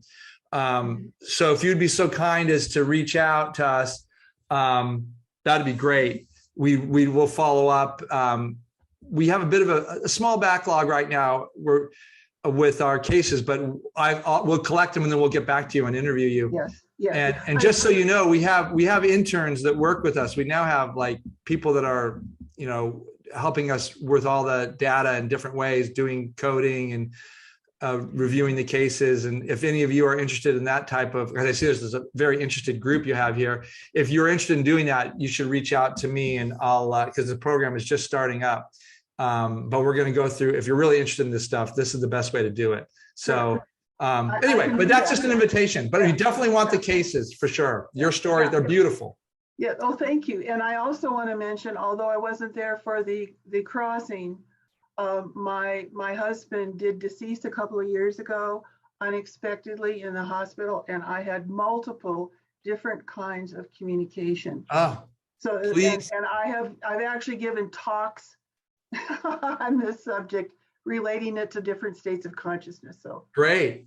We're interested in that too. So thank you, Suzanne. Appreciate it. Okay, I will reach out. Thank you. William, I'm wondering how many psychotherapists are aware of these things, and how often do they reassure people who are having these experiences? I mean, is there a part of training for psychotherapists that deals with these kinds of experiences, or end of life training? Or I mean, that's the whole field of mental health, and whether you're a psychotherapist or there's different licensures. Psychotherapist is a general term, but licensed clinical social worker, marriage and family therapist.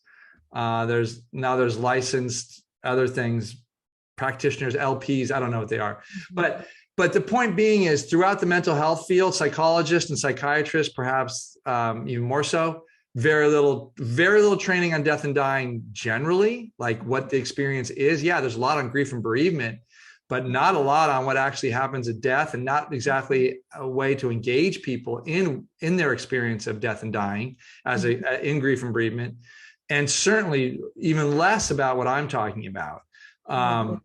So, I mean, you've got a fundamental issue in the medical community, of which we are, the healthcare community, of which, we are healthcare providers as well, but mental health.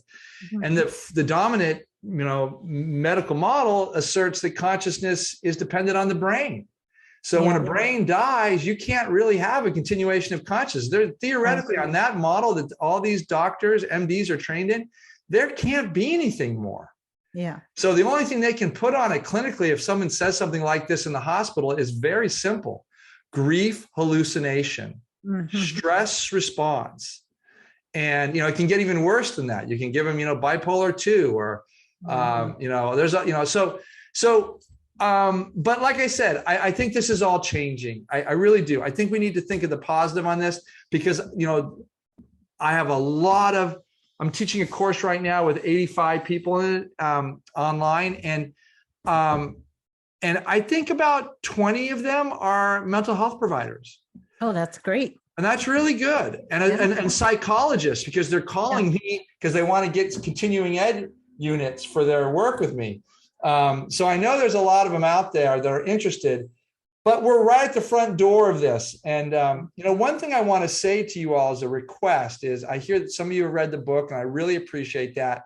But one thing that really helps, and this is kind of Simon & Schuster, my publisher, told me this, is that one of the things about this book is people read the book and they may like it and give it to a few friends, but they don't really glow about it and just like hand it out all over the place. The reason why is because it's still too edgy. And the way that comes up is that they don't want to put their name on a review. Like they literally don't want to put their name on a review. Isn't that interesting? So I ask you all to, because the 40% of the shoppers on Amazon are looking, if they Google in afterlife or, spiritual deaths, they may or may not get to the book because it doesn't have enough reviews. So, but if you get the reviews going, and I ask you all to consider that, just doing something simple, then it really helps get seen because people are looking for this type of material. And if we give it, get the good reviews, then it will get into the algorithms. And I really appreciate that. And put your names on it. I actually do look at the reviews when they come in. I'm so pleased when people say they're positive. No, I'll definitely do that. Yeah. We have maybe one last question, Maria. Yeah. Okay. I just wanted to know if you do much with pre or post-death visitation. Yeah. Do a lot with that. That is on. I created a spectrum of end-of-life experiences because when people started coming to me, they knew that there was a therapist in town who was interested in would help them with spiritual experiences around death, and then everyone just said this is the guy that's the shared death guy because the shared crossing guy.